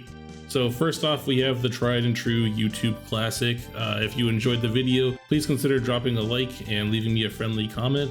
I read every single comment that comes through on these videos and love nothing more than interacting with you all in friendly discussions on the topics I cover.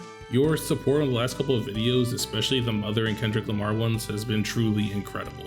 Transitioning my channel into one that's based around long-form video essay content has been a pretty challenging process. I've been pushing myself to grow as an editor and storyteller, but it's a lot of hard work.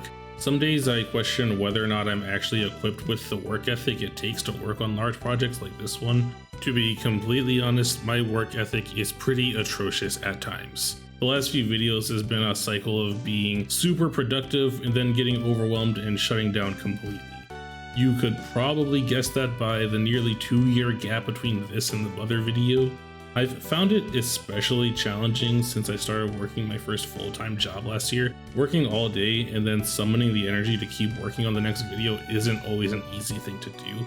But every now and then when I'm feeling particularly stuck or unmotivated, a comment rolls in on an older video with an encouraging message that gives me the energy I need to get back on the grind. So for as cheesy as it sounds, your support is really what makes the hard work feel worthwhile. Editing this video, I felt more in the zone than I've ever felt with YouTube. I've been getting into a pretty consistent routine lately for the first time in a while, and I feel like I finally have a clear vision of where I'm heading with this channel, along with the motivation to see that vision through. Right now, it's my personal goal to grow this channel to 1,000 subscribers, which is something I obviously can't do without your help. So if you see the potential in this channel and want to help me fulfill that potential, the best way you can do that is by hitting that big juicy subscribe button. I'm pushing myself to have at least 2 to 3 more videos released this year, so you can hold me to that and count on the Mother 3 video to drop either end of 2023 or early 2024 with a few videos to hold you over in the meantime. But yeah, that's about it. Have a great day, go drink some water. With that, it has been me, Sketch AV, gonna get up out. Peace.